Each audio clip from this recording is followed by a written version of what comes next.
Welcome to Pop Culture Retro, which was recently voted the 15th best podcast by the residents of the Golden Years Retirement Community in Boca Raton, Florida. Each show, we'll revisit some of your favorite pop culture memories with insider and outsider perspectives. Now, please help me welcome your hosts, Ike Eisenmann and Jonathan Rosen. Hello, and welcome to another edition of Pop Culture Retro. I'm one of your hosts, Jonathan Rosen, along with Ike Eisenmann, and today we are thrilled to welcome someone who's had an incredible and varied career. He's one of the producers of the fascinating documentary Truelove. He's been a business entrepreneur, has his own furniture brand. He's the co-host of the Real Brady Bros podcast, and also starred in one of the most iconic TV series of all time, the Brady Bunch. Please help us welcome Christopher Knight. Chris, thanks so much for joining us. It's a pleasure to be here, Jonathan. Thank you. Well, as I mentioned, you've had such an incredibly varied career, and we're going to try to fit in as many aspects of it as we can. But to start with, I have to say that we've had a lot of famous guests on, but I think this is the most excited that my kids have been about someone appearing. So your kids, really? My kids, yes. We're a little ancient at this point for children to even know about us, but kids are driven to kids, and they don't know about time frame. So, well, it's amazing to me for a series that ended, like I said, 30 years before they were born. But we'll discuss all that. But first, you got into the business at a really young age. Your father was an actor and appeared on several shows. Was that something that you looked at as something that you wanted to do as a kid, or that looked fun, or were you just pushed into it, kind of? No, not I was pushed into it, but I hate even saying that because parents are always they have ideas for their children that maybe aren't shared by the child. Like chocolate all the time is a child's wish, and a parent it will probably steer you away from that. So yes, they naturally pushed me into it because it was my dad's career path, and I look back at it and I say it makes sense in light of the situation that we were in as a family, and that my dad recognized as normal from how he grew up. I mean, normal insofar as he's first generation, American, his parents coming from Middle Europe. Times were tougher, in the generations prior to my dad, and my dad experienced part of, his childhood through the Depression. It wasn't uncommon for children to work, right? Yeah. I mean, he's coming right at. I mean, that becomes uncommon in his generation, and therefore mine. So the idea of children going to work to earn money for the family, or in his case, putting money away for school because it wasn't something that his career was going to be able to provide me. That was the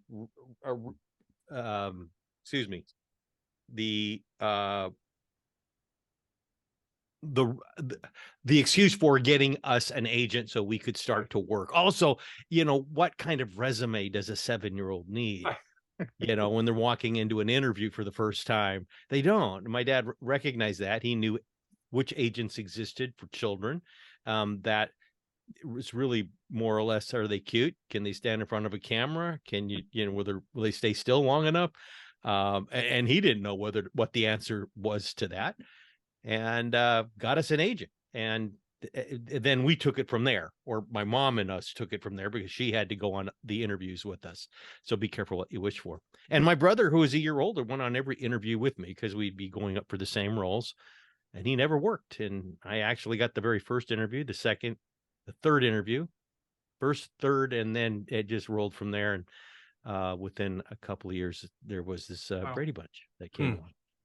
Well, I had a very similar experience. It was like, that was the thing in the 70s, is like the children of other actors went into the business to earn money for college. That's just what the whole point of it was. But your first credit was on Mannix, which was my second credit in around the same time, with starring Mike Connors, which was also ironically a series that Robert Reed became a semi-regular on. How many auditions? Well, you said that was, I'm guessing that was your third audition, because you just said you got your third gig. Because that was the first speaking role I had. So Oh, I did all these commercials. okay, sure. The first job I got, the first interview I went on was for a Purex Yeah. bleach commercial, where I believe it was.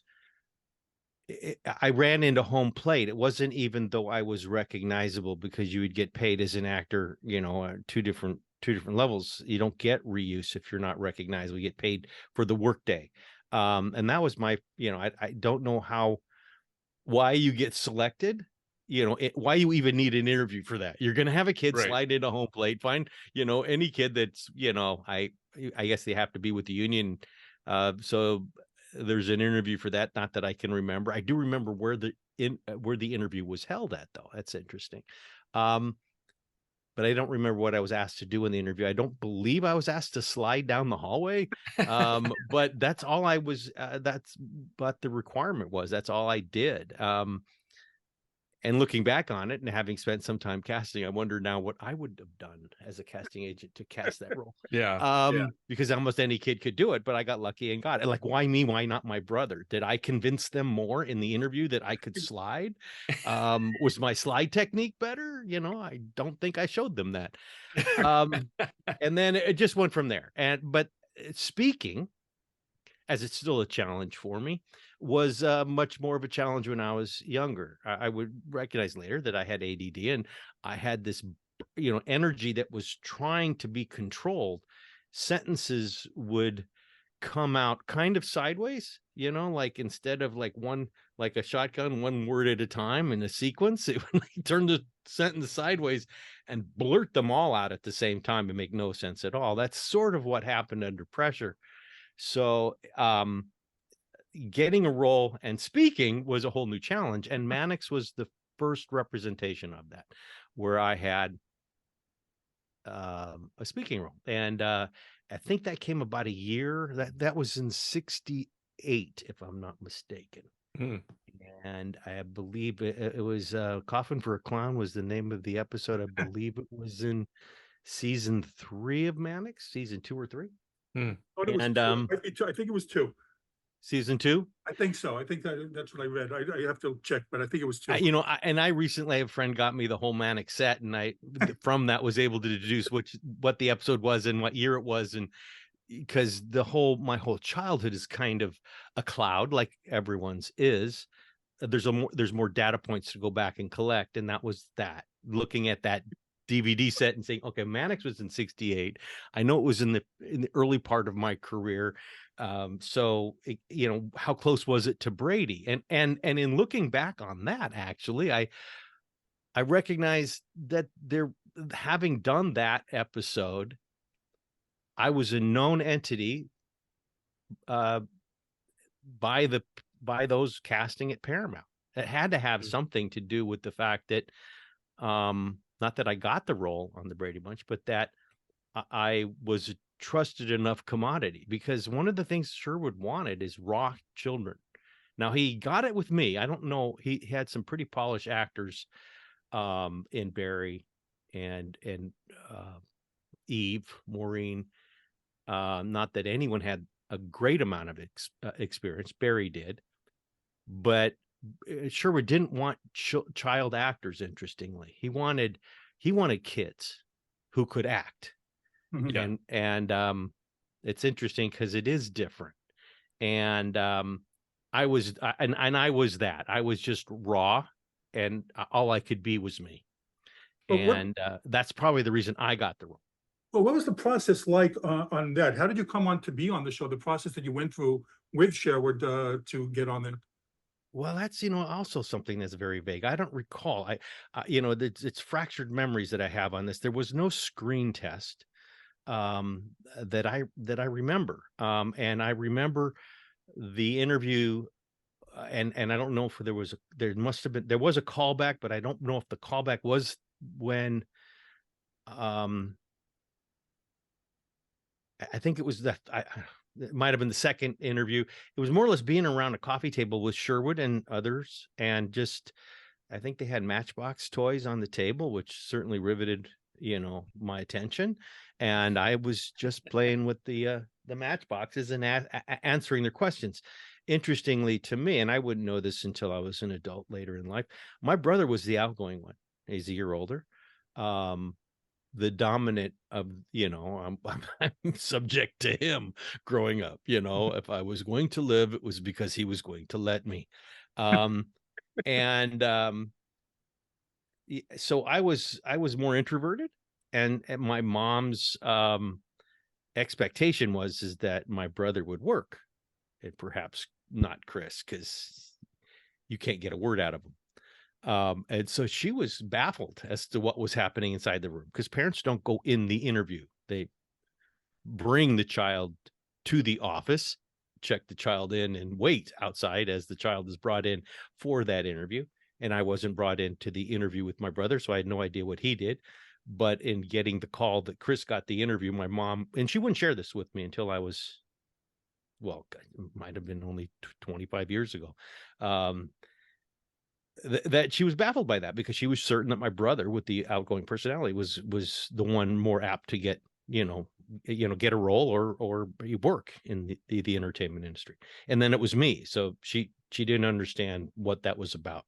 And I think it was just simply because when I got my focus on something like a Matchbox toy, that's all. I was really there in that moment. And luckily for me, that's what Sherwood was looking for. So the process was just that. It was a personality test.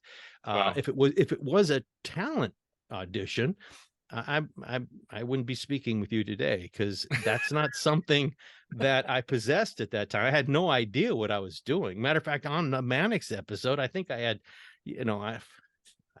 not very many lines, 3 or 4 lines.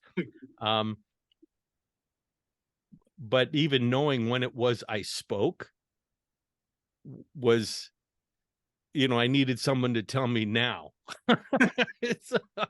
Right. Wow. As opposed to just doing it on my own, it's like, can I speak now? Luckily it worked out. And it worked out well enough that it didn't take extra time, that those in power at Paramount didn't check me off a list and said never again. I was circled as opposed to checked. And that proved to be valuable when the Brady Bunch would come around, because if I'm not mistaken, if I shot that, if I'm not mistaken, so Coffee for a Clown, I was September, October airing, so it was an earlier show in the second season of Mannix. That would have been early in '68. I would have shot that in, probably springtime. And we were doing the pilot for the Brady Bunch then that September. So it was within the same calendar, within the same 12-month period, or maybe even within the same calendar year, that I worked for Paramount twice. Wow. Well, what did you think of the concept of the Brady Bunch before you started filming? Interesting, because you're asking that now of an adult looking back on his It's 10-year-old self. It's rough, but we're pushy. Well, it's like, I don't know if I had concepts about concepts. What's a 10-year-old's concept of work other than survive? This is another. I liked the work part. I hated the interview process. The interview process for me was coming home from school and seeing my mom dressed up, which could only mean one thing. Whatever I had planned wasn't happening. I was getting in the car and we were driving into Hollywood, and I was going on an interview. So it was always disappointing to know that I had an interview. But then getting the job, the jobs were fun, because all of a sudden now, for a child, had a new experience. You were important. You were important in someone else's world that moment or that day, more so than you felt at home. You were a bother at home. But when you show up for work and people are expecting you, and not coddled, you're not coddled, but you have a level of attention that maybe I was yearning for. My mom, I think with the 4 of us at home, where it was stretched. So getting the job was always fun. Going on the interview wasn't. So I do remember this about the interview, though. My dad, growing up for a number of summers, would work over the summer at the Old Globe Playhouse in San Diego doing Shakespeare. And that would provide the family then, a 6-week vacation down in San Diego at a rental that they put the family up in. In this particular summer, 68, through the interview process for the Bradys, or the later interview process, the callback, if you will, we were down in San Diego. And my aunt was staying at our house, my dad's sister, taking care of our dog. And there was no cell phones at the time. I don't believe there was even a phone in the room that we were staying in. My dad had this, whenever he was in the proximity of Tijuana, he found it as a shopping opportunity to bargain for a dime. You can buy stuff for a dime. My dad, he's an old school barterer, and he bought a bunch of pots, a bunch of like terracotta pots. And he would go down, in his free time, buy pots, bring them back to the, this apartment. And they, my mom was looking at this going, yeah, how are you going to get the family home? You got all these pots. We got a little station wagon, a little like Honda, was a Datsun at the time, station wagon. You got a family of 6. How are you getting the pots and the family home? And my dad never really even thought that far. He said, well, I guess I'll have to take a couple of trips. We'll take the pots back before. So he called his sister to tell her he was coming home, warning her he was going to come home a little early because he had to drop off some pots. And she said, oh, bring Chris with you. He has a callback. I would have never known about the callback if my dad hadn't bought terracotta pots. Well, that's amazing. I love that. I absolutely love that. Talk about life's, a lesson in life and how much of it's luck. Yeah. Oh my gosh. Totally. Were you aware of the older actors? I mean, you were so young, but you were aware of like Robert Reed, Florence Henderson, and Ann B. Davis. Were you like who they were or anything? No, I had no idea who they were. I frankly, I watched television. I mean, we had an old Admiral black and white television. So my dad was in Los Angeles because the idea of television was he wasn't terribly proud of. So maybe for the theater actor ilk that my dad was from Broadway. Now with the family, he was starving on Broadway, right? And there's only so much work one can get on Broadway, and he had this growing family. And at the same time, there was this new business out in Los Angeles that one, if one was an actor, could make money at. Not that real actors wanted to do it, but you could be excused by your brethren if you did it because your family was starving. So as a way to feed your family, you would do this thing called television. and it was based in Los Angeles. So my grandparents, his parents, had moved out to Burbank. So one summer, I think it was in 59, I was 2 years old. My dad was driving cross country with the family at that point of 4. My mom would become pregnant on the trip over with my sister to check out this industry and spend a week at Thanksgiving with his family and then drive back to New York. That was the concept. We never went back. But the idea was he was coming out to check out this business called television, which he was loath to do, but it would be a way to put food on the table. I mean, my experience of acting is it's just surviving.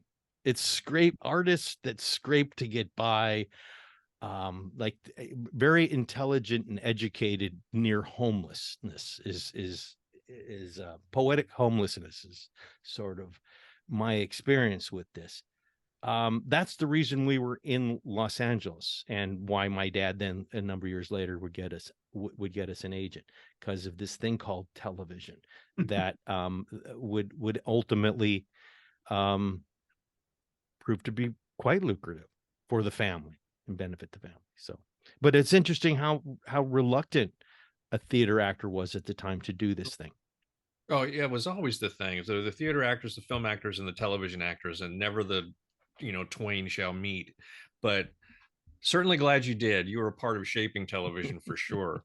How long did it take you for you to realize that the series was a hit?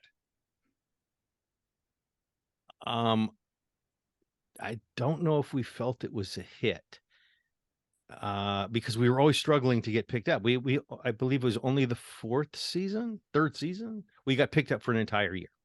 So for every other year we got picked up, we got picked up for 13 episodes, the front half of the season, and then the back half. There was different number of episodes. I think we did 25 episodes in the first season, 24 second, 23, and then 22. So, but normally the back half is the first half is 13 episodes, and the back half is then 10 or 11. We were picked up for just the fall season, and if you did well enough, you got picked up then for the continuation into spring, and then again waited to see if you got picked up for the next fall. But it was only one year where we got picked up for all 22 episodes, and that's because if you're top 20 show, normally that's what's going to happen. If your ratings are going to fall off, they'll see a trend line earlier than that. Of course, depending on what's programmed opposite you could change things overnight. And that's ultimately, what happened to us with Sanford and Son being scheduled on Friday nights opposite us. And I believe that was in our fourth season, started eroding our ratings, but our ratings were always in the top 20, not the top 20, in the top half of, near the top 30. So 28, 29, 31, 32, right around in there, which is sort of the cutoff, where it wasn't, it's a brutal industry. And even at the time in that, having a top 30 show, if you're 30, you're pulling probably 30 million audience, which is, a third more than Dancing with the Stars does today, which is the highest rating show today. It's just simply because there was the networks, there were only 3. There was nothing else to watch. There wasn't any social media. People were just on television watching one of 3 channels, mostly one of 3 network channels.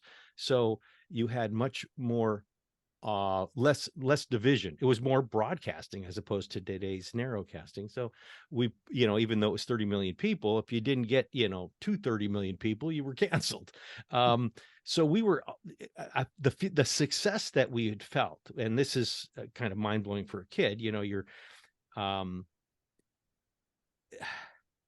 don't have these projections, or I didn't, these awarenesses. I've talked to Barry about this, but and maybe he did, because he knew he wanted to be an actor. He knew what that was. Something about the whole process was something he wanted to participate in. I wasn't at all aware of it. I mean, I did watch television, but I turned it off, and it never dawned on me that there were people. I mean, I was watching people, but that you could actually, those people had lives, and they lived in real time outside of that square, and that you could write to them. Because when that started happening to me, it was like, what? And I remember, and I was quite young to realize this, that my question was, why didn't I know that you could write to these people? Like I had some, maybe Johnny Quest wasn't real, but I had those on television who I was a fan of, and would come to learn after being in the industry that those were real people. They came before me. They had careers before me, but I knew nothing of the history of television. So I didn't know the Bob Cummings show, never watched it. Didn't know the Defenders. And, Florence's career was rather new at the time. So there was nothing there to had watched. I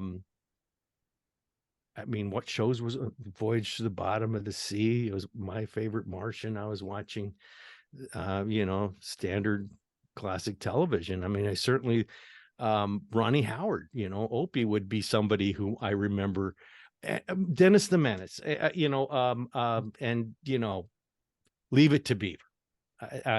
When I realized I could have written them, not that I would have ever picked up a pen and known what to write, but it was just a revelation to me about how you could write a person, and how did these people know that you could, or what's wrong with me that I never even imagined. But so the idea of success was people are recognizing. So That's what I was about to ask. Your life an changed. encapsulated piece of success. There's two types of success. It's like all of a sudden this is new, that you're on something, and as a result of that, people are watching at home, and now you're getting recognized, and people think they know you, and that's just that's a wild space to be in. You don't have to be tremendously successful for that to happen, right? So the industry's idea of success is a show that gets picked up. Now, you could be a person who's on a series, doesn't last, but still people are going to recognize you. The idea that you're not always holding your breath for the second half of a season, sort of, left you with the feeling that you're successful, but you could be more successful. You're in a journeyman space. You're not a star. You're important, but sure, there's others who are much more important. So that superstardom is not something we ever felt with this show. Now, this show always played in that range, and only through time has it become more successful because it's compounded its own success over time. So every time I look in the rearview mirror, it's bigger than it was the last time I looked in the review, just simply because of the amount of time there has been with it. And that's kind of weird. Well, unique. We've had a lot of guests who starred in things as kids, and they said it wasn't necessarily such a good thing in their schools if they were on hit TV shows. How were you treated at school and by your peers? My refrain, my mom never understood, was I just want to be normal. But I knew I was. I just want them to know I'm a normal kid.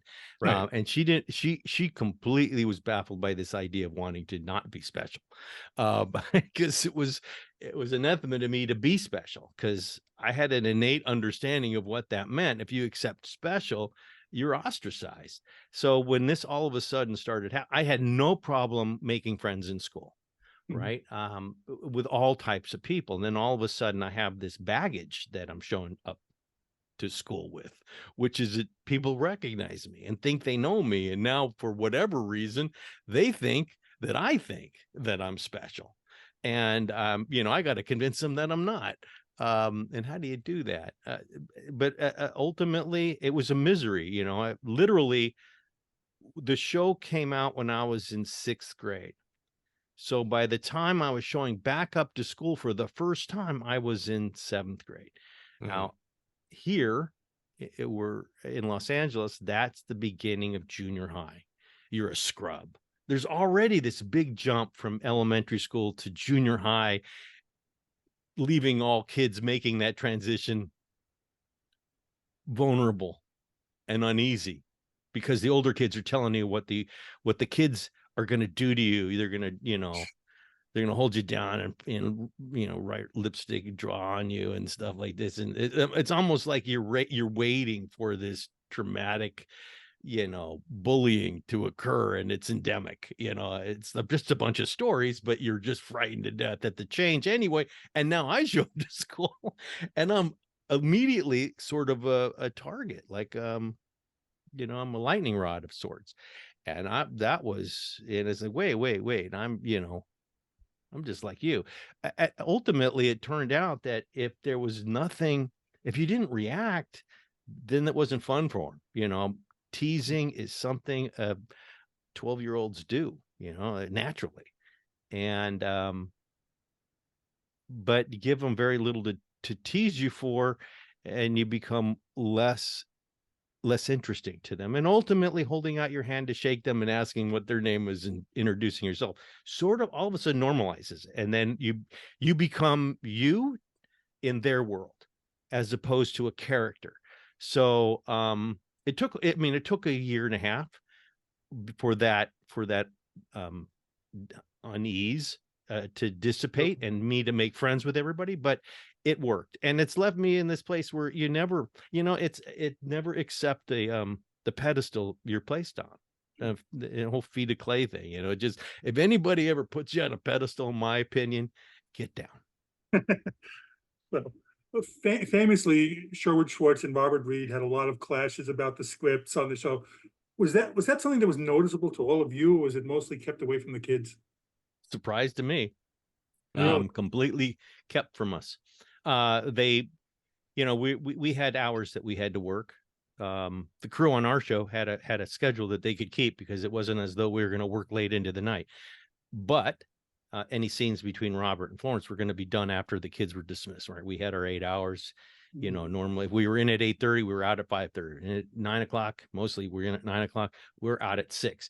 So if there were scenes between Florence and Bob, they would occur after we were dismissed. So a lot of that angst apparently played out after we had left in those scenes and or in Sherwood's office or on the periphery. And if it was, not summertime, then we were in school too. So we were constantly, focused on other things as kids. And there was a healthy recognition by Sherwood and Bob, even though they were going through this themselves, that it shouldn't play out in front of the kids. Okay. And I wasn't at all aware of it. And I was 16 at the time it ended. And had very little idea. Wow. But then again, I might have just, I'm, that kind of person focusing on other things and, just not noticing the beats. Sure. Like, why is Bob not in this show? Well, Barry Williams has stated that he had a huge crush on Maureen during that time, as well as Florence Henderson. So what about you? Were there any flirtations between you and Maureen or Eve? Eve was flirtatious almost from the start. I mean, maybe not from the start, but let's just give it maybe 2 years in. So there was this, almost like a pairing of amorous approaches. Mike and Susan was more of a play thing. Barry was always chasing after Maureen, and I was being chased by Eve, completely wanting to ignore it and run from it. I just I wasn't ready for any of it.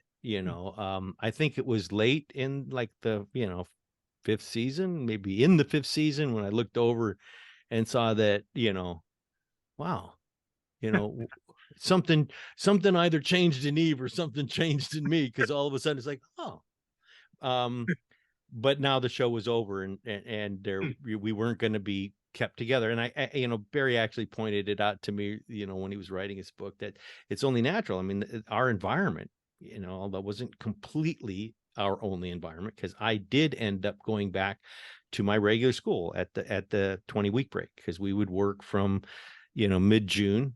As soon as school got out, we would start production, and we would work right on through about February, the second week of February. And that's the 20-week break. So I'd go back to my regular school. So I had those other friends, but for that, the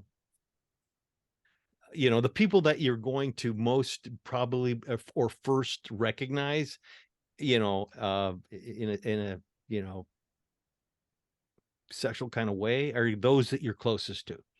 So it was, Barry pointed out, it's probably only natural that ultimately the first person that you would have eyes for would be Eve, because she's there, and her.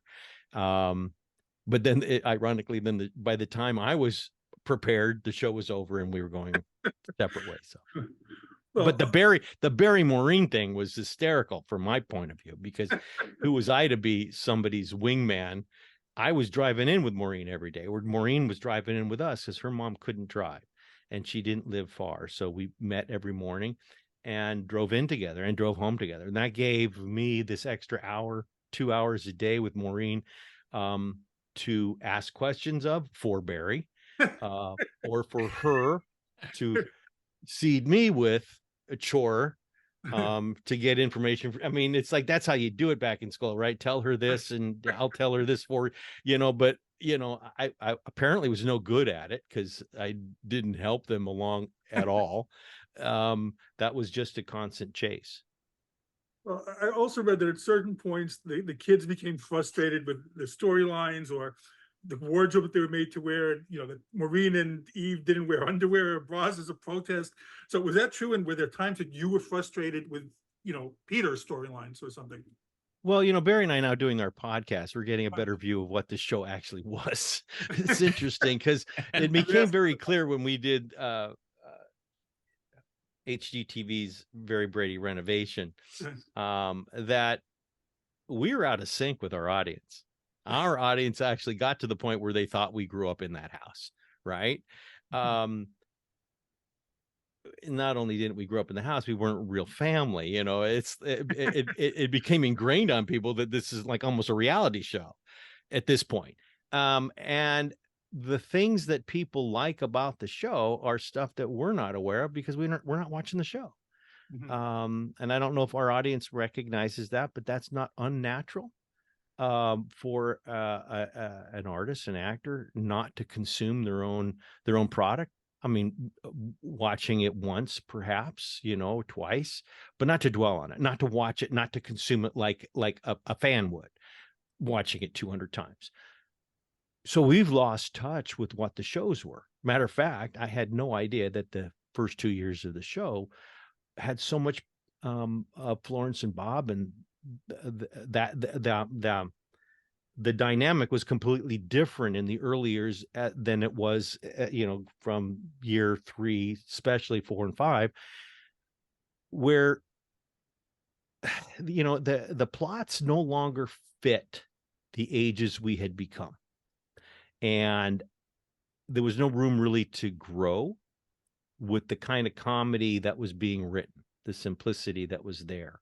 So there was some frustration at that point as we were becoming adolescents and dealing with problems in the same way we did when we were, 10 or 11.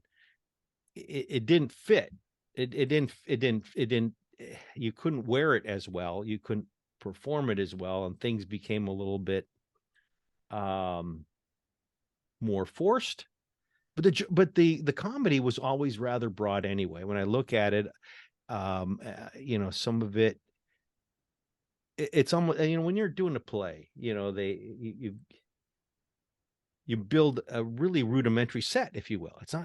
You're not going to be building a set for every scene because there's no room for it. So you build something suggestive for whatever the need is. And that it has to work in all parts of that play. And if you're doing vaudeville, if you're doing high school theater, you're doing, a painted psych, and it's accepting. It's you're creating an environment that is completely unrealistic, but the audience buys into it. And the Brady Bunch was sort of like that, in that, not all things had to make sense because, it's a simple comedy. And I watch it now and I realize, it really had, its roots in that early comedy, that kind of vaudeville, that sketch comedy that Sherwood wrote, back in the 50s, when he was part of Red Skelton writing crew. And so when I look at it and I get frustrated from an actor's point of view, which is similar to, I'm sure, how Robert was frustrated by some of this stuff, it was because as an actor, he's wanting it to be, he's wanting his stuff to be like I would as an adult, more real, less suggestive, broad. So there was not going to be a meeting of those minds. They come from different places. It worked fine for me as a kid and stopped working as well as I grew older. I appreciate it in watching it, but I transitioned to more, not having any consciousness, to being more like Bob ultimately. And the scripts would be very difficult from my adult perspective now to try to perform to. And I watch the shows and I see even that struggle occurring in the 4th and 5th years, but me not being aware of what it is I'm struggling with. Now watching it, I see what we were dealing with, and the shows in the first couple of years were much more well crafted. They had an idea of what this was. This was a show about a newlywed couple who were now going to be influenced by their kids, and that works really well. I look back on the first 2 years now, and I recognize that they're the superior years. I have and had owned a recollection of the show as being funnier and better when we were older, but it that's now not how I view it. And this is only from having done the podcast and watching the shows like our audience does. But I see our audience also enjoying it on a whole different level, and kids enjoying it on a whole different level. And that is, it's just family. And they don't care as much that some of the stuff that Bob would have a problem with, that I would have a problem with as an adult, discontinuities and logics that don't make sense, structures that are odd, forced jokes are all overlooked. It's all innocent because of how the show is being consumed and why it's being consumed. It's just comforting. The warm blankie. Yeah. Well, I've heard you say that the Hawaii episodes were your favorite, and I was incredibly envious of those episodes. Did you all have a lot of free time to explore on your own when you weren't filming? No, not us. The guys worked in every scene, so we were working the whole time. Though we were outside, and we were in Hawaii, which it's a treat. I mean, when we were locked up on stage 5 and, on the lot there at Paramount, having to work, all the time in Hawaii was better than that. So at least, even though it was that the girls had, so much free time to do whatever they wanted while we were there. I think we were only there for 6 days. So it wasn't that long anyway, but I think they probably had 2 days off of those 6, maybe more. And we worked the whole time because the episodes revolved around the boys or so. So they got to enjoy the island a little bit more than we did. But we did, hit a few of the spots on location, like Pearl Harbor, the Arizona Memorial. So we got to see and got a feel for what Hawaii was, and would have the chance later to go back and enjoy it more. And then recognize in retrospect how much it was that the whole opening of Hawaii to the American family was presented by the Brady Bunch, because the Hawaii was known as this exotic, faraway place.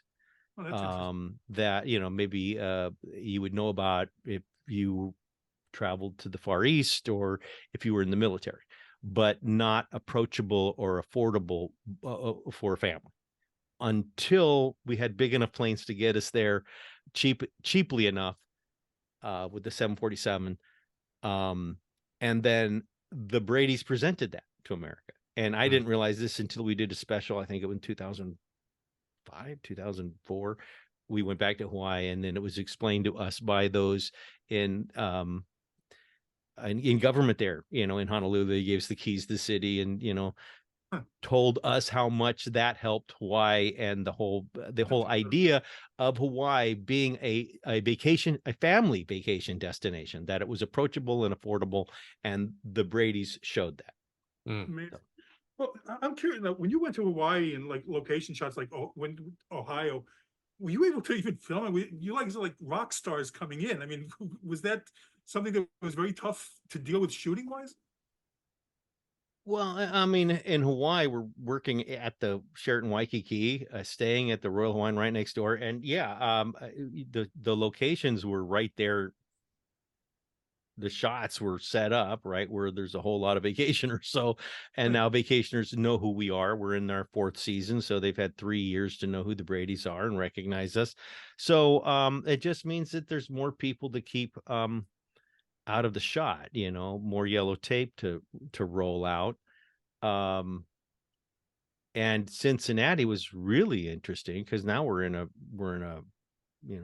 an amusement park. Right. And everybody who went into the park on those days that we shot had to sign a waiver, because Oh, wow. they were going to be walking at some point, and they had to sign the waiver to know that they were going to be on screen and were okay with it, or they couldn't enter the park that day. Amazing. And most people say, fine, yeah, I hope maybe I end up on screen, so I'll be fine to sign this thing. So and they use that. And that episode really wasn't much of an episode. It was more or less just a montage of people running through the park. Well, I mean, on that visit to Kings Island Park, the story famously goes that they wanted to send you up the roller coaster without testing the camera rigging first. I mean, is that true? And how nervous were you afterwards when the initial time the camera came loose? So I heard about that afterward. Oh, So I didn't even, because they wanted to keep that from us, because apparently that had happened in a test run earlier. And perhaps it was better that they didn't tell us that had happened. Maybe we wouldn't have wanted to get on the roller coaster. But yeah, the idea was that they were, needed to shoot us on the roller coaster. So a camera had to be mounted facing backward. And of course, with high enough so that you could see not just the first row of seats, but the Brady's and subsequent rows as well. And someone, I don't know how it went down, somebody suggested, let's send the camera through first, and it came back without the camera on the head. oh, geez. Because of the clearances and all. And that was it was smart. I mean, because literally imagine that the camera is gone, the camera's operator's face would have been in an eye lens, and he wouldn't have been seeing what was coming, and it would not have been just the camera. Wow. And so but it's not, I mean, I would say that it would have been abnormal to not. I mean, I guess you didn't have to ruin a camera. They should have done it on measure it first. So clearly what they weren't expecting the clearance. They must have expected the clearance to be within the range of the camera, or they didn't even think of it. But someone thought of it enough to send the camera through without a person on it. I read it was Robert Reed, so I'm not sure if that's accurate or not. I read it was him that suggested it, but don't know. I don't recall. I don't recall if there's so much lore. Might have been. It might have been that if Bob would have suggested it, he would have been there, and it's possible he was around watching them set up. And that's how it was that they were able to keep it from all of us, that none of us were paying attention and only Bob was. But let's just, it worked out. Thankfully. Well, during the last season, Robbie Rist was introduced, his cousin Oliver. So not that anyone was annoyed at Robbie, but was there an annoyance in general among the cast that the network was changing things up and the dynamic of the show? Well, there wasn't a term for it at the time. There would become the famous phrase from Happy Days, what to call it, but our I mean, I guess we could have coined it ourselves. It's your Oliver, your Oliver moment. It's like jumping the shark moment for us was Oliver, and it made complete sense to me, because the feeling that I was having that this show is we're leaving an age range where we can play this stuff. Mm-hmm. So if you want to, literally, if you want to keep writing for younger kids, you kind of have to have a whole new family to write for. And here was an expression of that. So part of that, was then even made more real by the spin-off episode that would come in that 5th season, the Kelly Kids, right, with Ken Berry and Todd Lookinland, Michael's actual real life brother, as one of the kids. A whole other family. But again, in right in line with where all of Sherwood's projects were, it was about disparates getting together and getting along. I mean, it was going to be a, you know, a mixed race family, sort of like the Brady's was a blended family from two step families.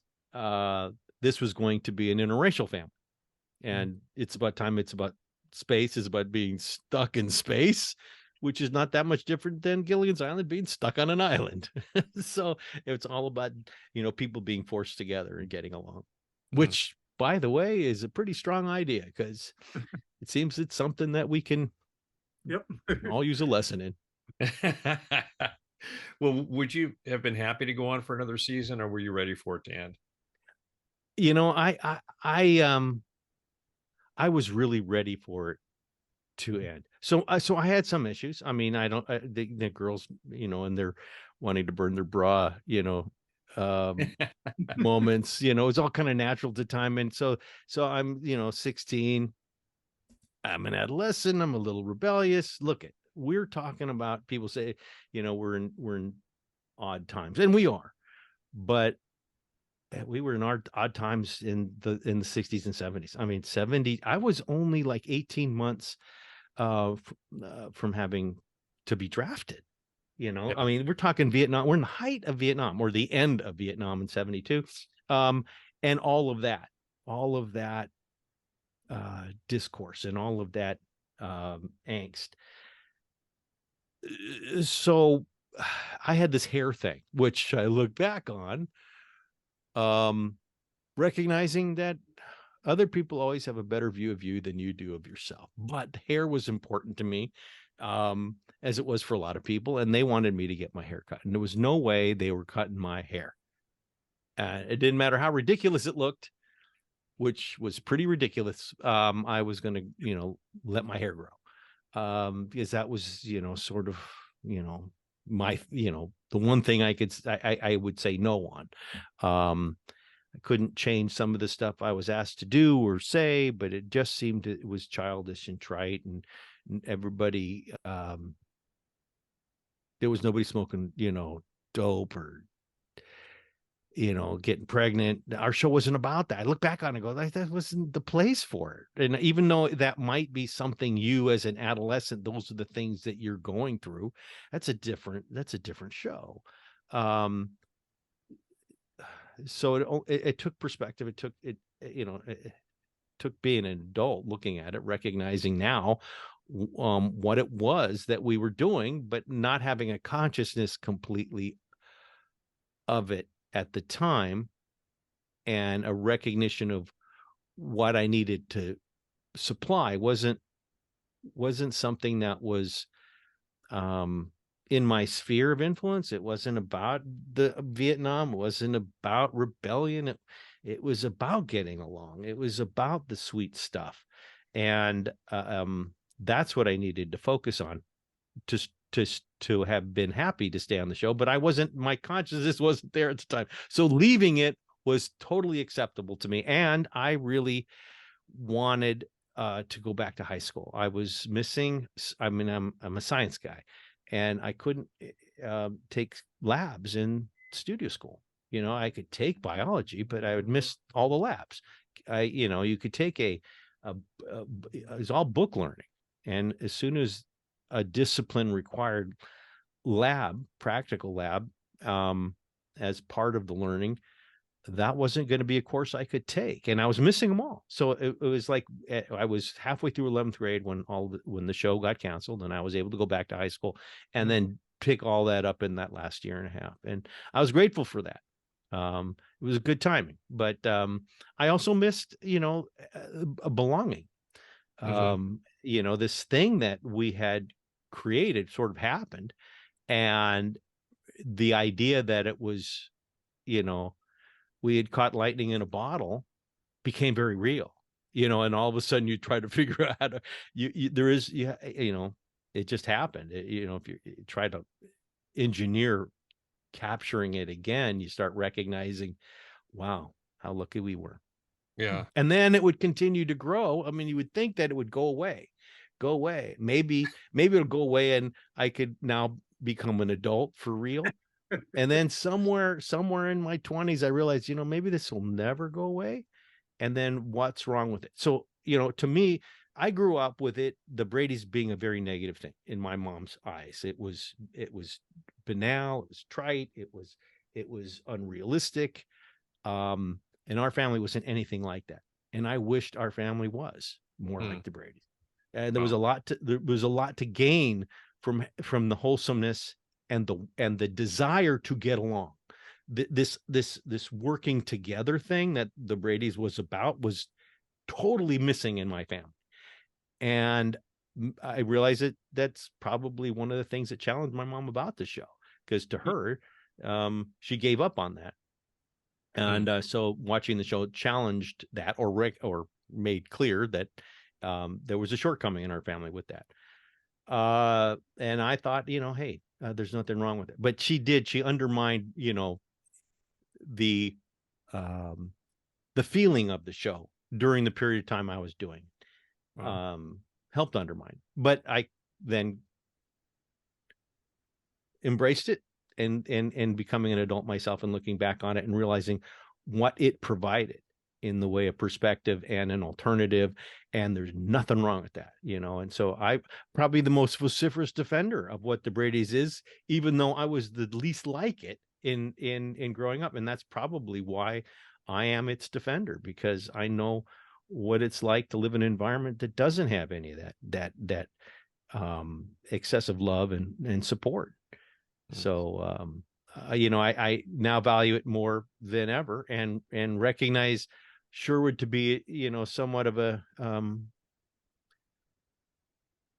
genius in keeping it that way, and how difficult it must have been with all this energy trying to pull you away from what your original idea was. Well, the show All wasn't the off the air for very long when the Croft show, the Brady Bunch hour came on. How did that all come about? And were you worried at all about now reprising your character in another format? Yeah, I wasn't. We did the song dance thing. I struggled with that mightily. So when this idea came along, it was like, what? Really? I mean, it seems like a stretch to bring it back as a variety show. And I didn't want to sing it. I mean, I struggled so much in doing that song and dance stuff. I didn't want to do that. And then I was told that I wouldn't only have to do the opening closing number. So I said yes to it, because I literally I was at UCLA and had to withdraw from school to do it. But they, we made very little money. I mean, it was nice money for a kid, but our contracts were 5 years and the show lasted 5 years. So it wasn't a renegotiation, whereby we were going to recalibrate and earn maybe more closely to what our value was. So the show's over, and now they're asking us to come back. Now the purse strings open. Now real money is being discussed, and it was, very attractive, because now as an adult, I'm living my dad's life, trying to avoid living it, but being I didn't want to be near homeless. And I recognize also going to school that most of the people I was science, so UCLA is divided north-south campus, and it's like, sciences are south, and everything for me is south. And I've got friends who are all north because they're in theater arts and cinema, and they're studying to be in an industry I'm running from, that I have this great head start in. Why am I running from it? And it was just simply because it wasn't where my head was naturally, or originally, but I had grown into it. So I had to just recalibrate myself and realize maybe I should pursue the arts. And that's what that decision was the beginning of. And saying yes to doing the variety show, it cemented me being in the entertainment industry, where before that was a decision made for me. And the Brady's was sort of the tail end and the result of having someone else make the decision for me to be an actor. and doing the variety show is ironically, my decision as an adult to be an actor. And ultimately, I'd end up having to sing and dance to be an actor. So, Well, you left for a bit to do to work in the computer industry. I mean, what prompted you to do that, and what are some of the things that you were responsible for then? well, the same thing has prompted me all along not to be a near homeless person. So I had, I didn't have a whole lot of faith in the entertainment business being one that could uh, provide a white picket fence. Certainly it could, but it's not very accountable. So I always had this idea of a backup plan. And when I was in my late 20s, early 30s, that's when I started itching to put that in play. Now I wasn't sure where that was going to be and how it was going to be, but like most things in my life, it's sort of just keep my eyes open and just keep plodding along, and eventually something, because I'm very curious, will catch my attention and perhaps take flight. And that's what happened. I had a lot of friends that were in the aerospace industry and the burgeoning computer industry as programmers, and I got sucked up in it. For me, having some of the learning disabilities I didn't know I had at the time, that were comforted by having a computer, writing on a computer and keeping my finances in a computer was just for me. The computer straightened out my life, made order out of chaos, and I was enthralled by it. And as it turned out, then I find myself with individuals around me who had careers in the personal computer industry that then allowed me to a proximity and an opening to find a job in that industry. And it just sucked me up. It sucked me up and removed me from the entertainment industry. And so when that was then over 20 years later, I looked for something that perhaps I could come back to entertainment. Now try to engineer a way to weave the two together so one doesn't have to do just one or the other. And that's what this new life of mine is now, this weaving of entertainment and business together. Simultaneously, not having to extract myself one from the other, but work them together. Yeah. Well, just to talk about the Brady Bunch movie, which was so much fun, and you had a small part in it. How much fun was it for you to do, and your thoughts on the film and the cast's portrayal of you all? I thought it was hysterical, but it's interesting too. It wasn't the Brady Bunch, so it causes one to realize that you can't make a movie about the Brady Bunch. It's really not movieable. It doesn't have any of the structure.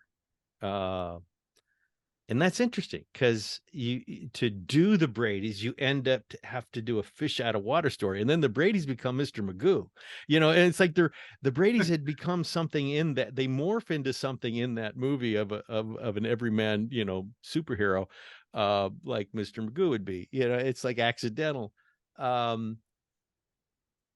Because but I understood where it was working. It's like an adult watching themselves, watching what they liked as a kid and laughing at the things that they used to believe, but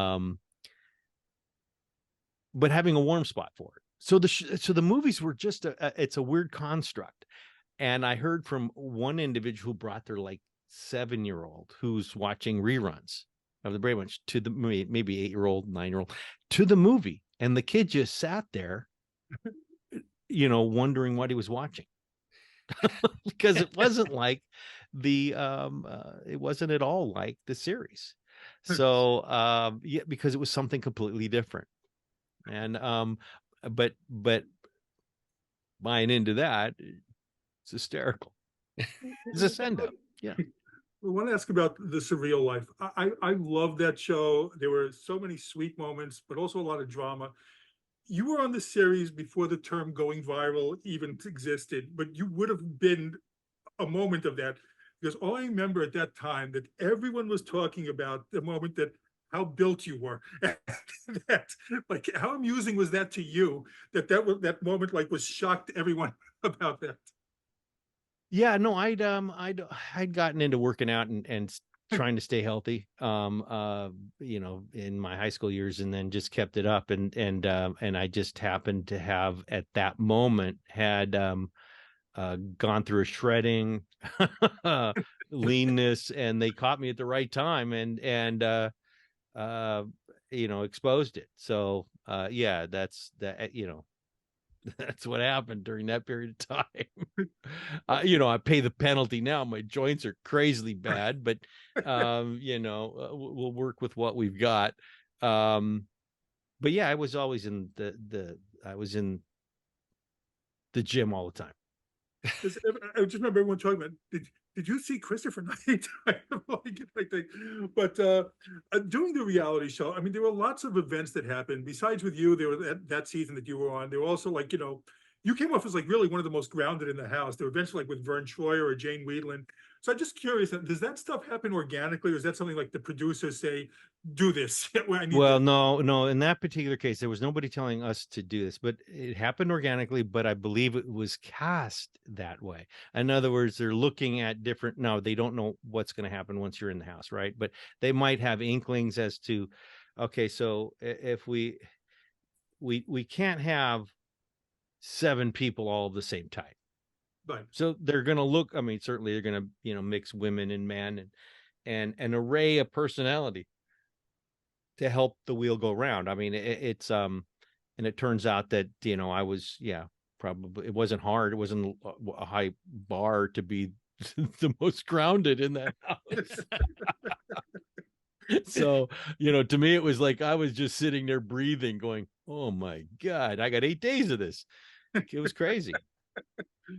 Well, want to talk about you mentioned already the very Brady renovation. I loved watching that also. It came out a few years ago, and all the Brady kids went to the original house. The one used the exterior, and they renovated to make it look like the original sets. How much fun was that to be in, and just how surreal was it to stand in the finished product and see, the set is now a real place. Most remarkable project one could ever hope to be part of, because it's more than the sum of its parts, especially for us. Here it is. It's inside out. We take a set that wasn't real, it was fiction, and a house that is misappropriated as that set, and turn it into the set, but real. And that was the one thing missing from our set, is it wasn't real. And now we created reality from it. And I never thought it would be possible in that space. And it was remarkable. It was just to make real something that had slipped through, was just in our mind. And then making it realer than it ever was just incredible. And it was, and the timing of it too. I mean, it was our 50th anniversary. It's like an anniversary gift that the network presented us to give to ourselves. And it worked for all. It worked for us. It worked for the network. And of course the house still exists now, and it's a museum piece of sorts. Incredible. And it was a character. I mean, the house itself is unlike any other set, I think, on television. One of the most recognizable sets of all time. And that was just crazy. That was just crazy seeing this. I mean, like the front door opens, and now there's a street out there. When we worked on that set, there was a fourth wall. They had walls to fly in, but it took too much time to fly them in. So they mostly never shot it into a direction where those fourth walls would have to be erected. So there's always a missing side to that living room, or in the boys' room, or family room. And now we're in a house where that wall exists. It's like, oh, yeah, I got it. Great. You had mentioned already you and Barry started the Real Brady Bros podcast. So much fun to listen to. What made you decide to do it? And are there any things that come back to you while doing it that you can kind of forgotten about? Oh yeah, all the time. I mean, um, so what the reason for doing it was I was asked by a friend. He said you should do a podcast. I go, oh, I don't, you know. He says, well, you have a lot of ideas and opinions. I go, yeah, I probably shouldn't share them. And then it was pitched to us that this genre recap was actually a genre on podcasts, and perhaps we should do the Brady Bunch. And I'm not that guy. It was me and this other producer talking to me about doing the podcast. I go, well, if we do a podcast about the Brady Bunch, you really should, Barry's he wrote the book. So maybe Barry would be interested. So that we made a call to Barry. Barry was interested. So we joined up with, brought Barry in and joined up together then to create this idea of this recap podcast, whereby we're recapping something 50 years after the fact, which is in its own right, it's a hoot because, we're misremembering all the time, but we do watch the episode, and we haven't seen these episodes in 40, 50 years. I mean, there are some episodes that Barry says he doesn't know if he ever watched. And now I believe I watched every episode on Friday night when it was out. But only, half a dozen, a number of times. So I have no recollection of some episodes. Some episodes were fundamental in my life. I mean, I go back to them to realize I was going through something, and it was the episode itself was telling. Now looking back, like for instance, the Time to Change and singing and the voice cracking. There was a lot of issues with that I went through during that week, thinking about why it was that they were writing me, not being able to sing. I thought they were pointing out the fact that I couldn't sing. And there was limited trauma because of it. The Hawaii, because we are in Hawaii, and then there's other episodes that we did over those 3 or 4 days, and that I don't remember at all. And then in watching them realize I was there, there's my scene. I don't remember anything. So and then the differences in our perspectives on what we were going through at the time. We're seeing the same thing, we're in the same scene, but our views are different. Yeah. Well, what are some things you didn't know that you learned from hearing things from Barry's perspective? I didn't know about how he started. I mean, how he wanted to be an actor. I mean, he was 14, and he engineered that. I mean, he already knew what he wanted to do, and nobody in his family was an actor. He had that consciousness of this whole industry. His friend or neighbor, his next door neighbor, was Peter Graves, and it was through Peter that he got information enough to be able to go interview with an agent and find an agent. But it's always been something that Barry has wanted to do. And I didn't know that it went back that far. I had no idea that Barry was on it. I didn't know up until recently that Michael, I didn't know his family did a little kind of like a little Osmond thing. They went around to community centers and his mom played piano and they sang, him and his brothers and sisters. Didn't know.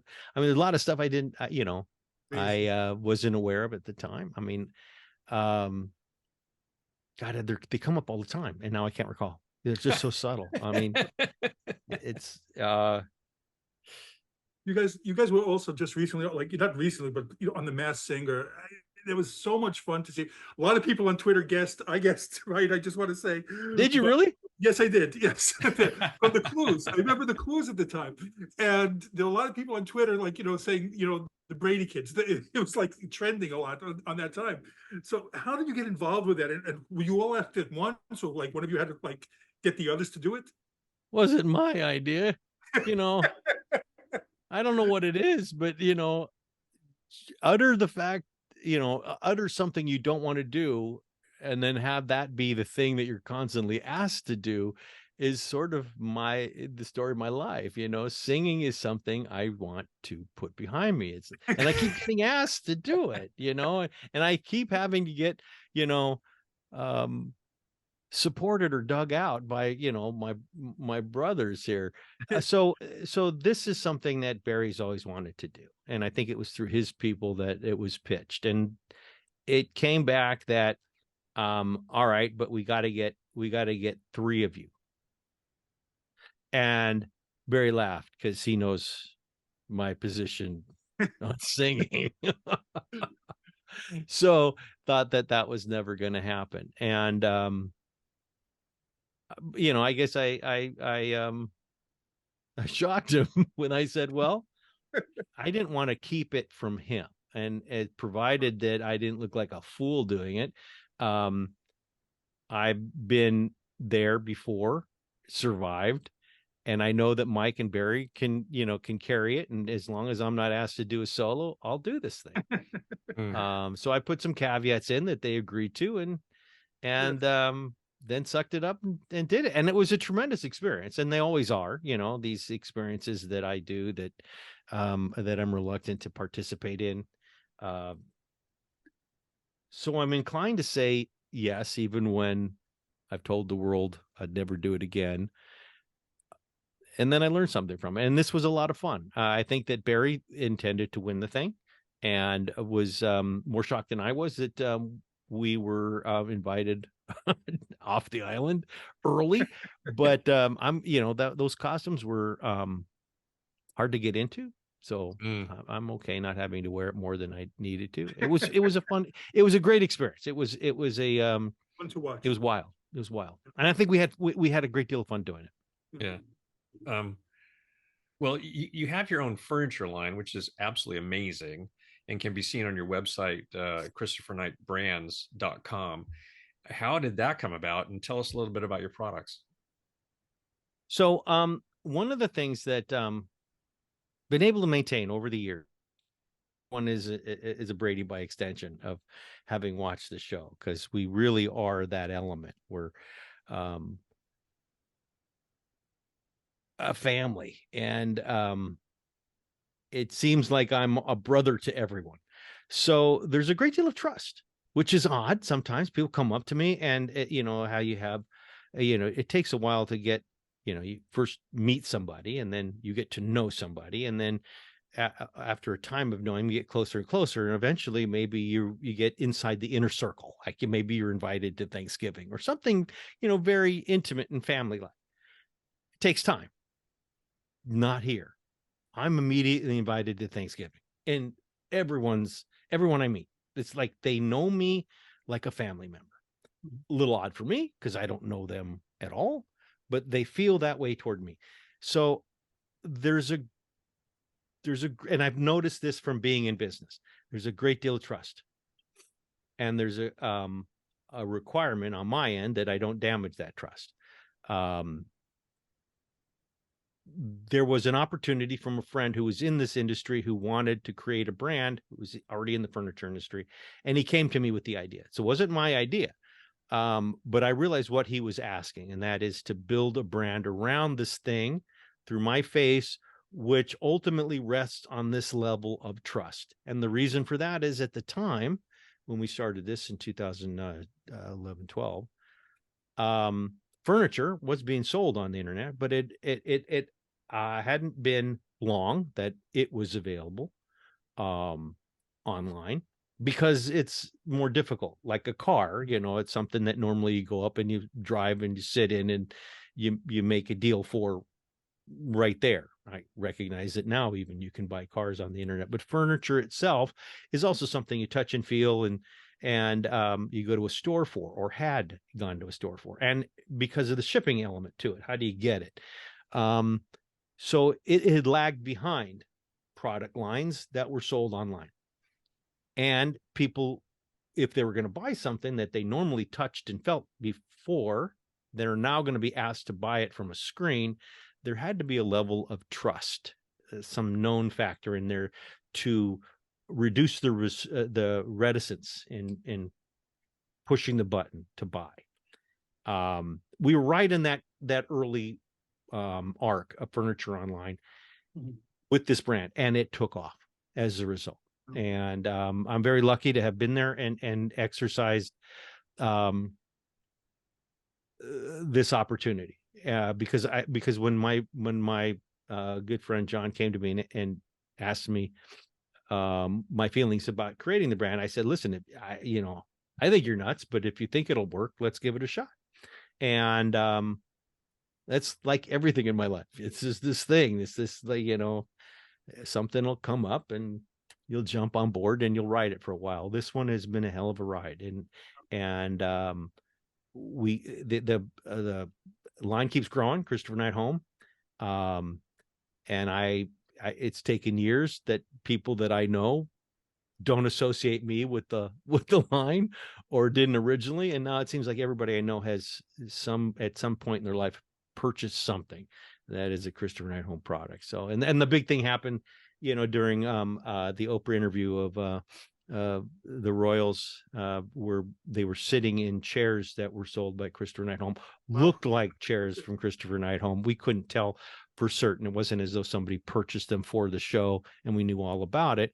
But it became a big thing that, those are, Christopher Knight Home products, and it's like, really, you're recognizing the chair? You got Harry and Meghan there sitting in them with Oprah interviewing him, and you're noticing the chair. But it was an honor. So it's one of those accidental successes. It's been quite an experience. Well, I want to talk about your production company, former Prodigy Media. You have a documentary out, which we mentioned at the beginning, Truelove, which can be seen on various. Yeah, Truelove the film, our documentary about Callie Truelove, who is this incredibly gregarious, charming young lady. We struggled in our production because it was right through COVID, so it took a while longer. So she's not 13 anymore now; she's 20. But when we did the show, we didn't realize how much of this special quality that she had was a result of her having Williams syndrome. We knew she had Williams syndrome. My partner and I, Phil Viardo, didn't know what Williams syndrome was. We didn't know how important it was in her. But we would explore that along the way. We find out that Williams syndrome leaves individuals like herself with this incredible social capacity and disarming capability. They don't have a so they're just wonderfully friendly, and we reacted to what she did with people around her, making them opening them up, making them more friendly at a time when the world seemed it was going in the opposite direction. In other words, there's something about her that the world needed more of. And then to find out that part of that was supplied by this genetic disorder was remarkable. And that's what we learned. We learned more about Williams syndrome, and as a result, giving Williams syndrome a lot more awareness, the awareness it deserves, that up until this point, it has struggled to be identified, even by doctors. We're finding people that, as a result of watching the movie, went out and got diagnosed. So she's incredibly inspirational. I mean, I was watching it last night and just hit every emotion, like in a good way. And so I definitely urge people to go watch that documentary. It's, it's available, like I said, all the streaming services pretty much there. I saw it on YouTube, but it's on Amazon as well. I saw. It was, it was a project that we couldn't say what was our first project. And as a documentary, it was a digestible project for us because we could self-finance it and we could produce it from beginning to end, not knowing where it was going to end up, which is an interesting experience. Yeah. But very positive. I mean, so positive in learning about what it is that those whom are in the shadows can provide all of us. They might be called a disorder. She calls it her superpower. Yeah. She calls her disorder her superpower. In a way, she's absolutely correct. I mean, I just wish that we all, she does something innately that we all need to exercise more as choice.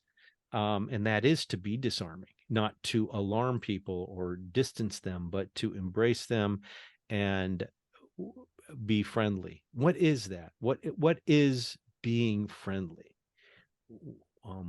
There's definitely a feeling we get from people when we say they're friendly. And she's that. And that friendliness is very important because the absence of it leads us, to distance and darkness. Well, how can people get involved if they want to help or learn more about this? Well, the film is available to watch wherever you watch, where you stream your programming. So, from Amazon, from Apple TV. It's Truelove the film. It's also available on Tubi, I believe, with commercials. Yes. So wherever you stream, wherever your favorite streaming platform is, or what platform it is that you stream from, it's available. Truelove the film. Well, and of course from that, learn about Williams syndrome. Yeah. And if you then want to donate to the cause or learn more about Williams syndrome, go to williamsyndrome.org. Okay, awesome. Former prodigy, it's my strategy. Dysfunction. So a story on that. So my partner Phil is a musical prodigy from Russia, and interesting because it's a piano that he played, and that's what our logo is. I'm not the prodigy. Oh my gosh. Okay. I was completely thrown by that because I thought that's really quite brilliant. And it's music again, right? Again, I think you got a crossover, name there. That's awesome. Well, do you have plans for other productions? Yes, we do. And not necessarily all across the board. So we are looking at films, reality projects. We don't have another documentary, although Callie would love us to, and we'll look into, maybe, potentially there could be a series with Callie. It's again, one of those things, one step at a time, and we'll find something. We constantly are brewing ideas and or acquiring projects in partnership with others. And we started the production company 6 months before COVID hit. So it's been a struggle with that and then the strike. So we're really only now gearing back up. So something will be happening in the future. I am sure of it. I just don't have anything concrete right now to share. Well, hopefully you do. When you do, you're welcome back to talk about it. We'd love to have you. But absolutely. Let's end on, I want to ask one last Brady question. As I mentioned at the beginning, it really is an incredible testament to the staying power of the program that I was a fan growing up. And after all these years later, my kids are as well. So what is it about the show that you think owes to its longevity? It's about kids, right? And when you watch a kid watch kids, they don't, up until like maybe 11, 10, really don't understand context, time. Right. I knew I was watching a show that was not of my time when it was in black and white. Right. Because then everything was in color or going to color. How much time? Who knew? But even today, it's just style. Maybe the clothes they wear that give you an idea that it was from another time. But when I grew up watching Spanky and Our Gang, it might not have been exactly like that. But I was drawn to these kids, kids watch kids, learn from kids. The younger kids watch older kids. So, and also they gravitate toward anything family, because that is their environment. That is their world. So our world might be, out here in geopolitical, and encompass the entire globe. Kids is mostly that unit, that connection, and where they exist inside of that.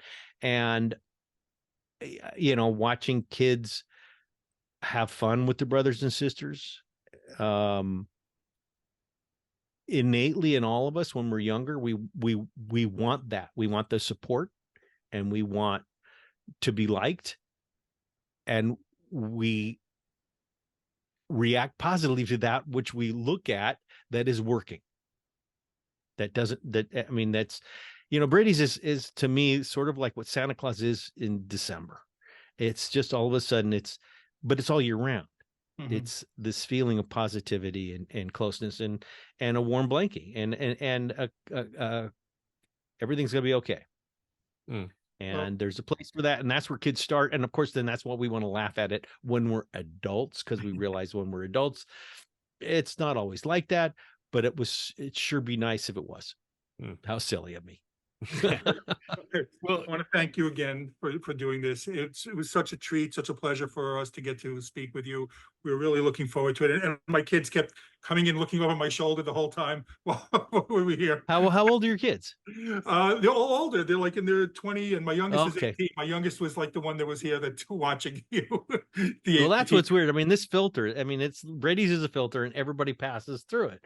And as a result, everybody, has this common reference, and that's where it's, the Brady's was just a project, a comedy project, entertainment, but it's transcended that and become a touchstone of, for all of us that have passed through it, as an idea of what family is, maybe from some perspectives, what it should have been, and to others who experienced similar things, what it was for them.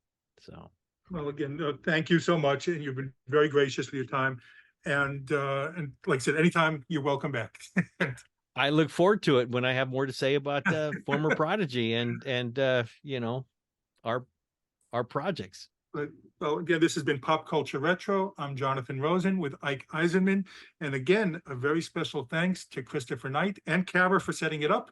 And please like, comment, and subscribe. Thank you for listening to Pop Culture Retro, where no one was hurt during the making of this podcast.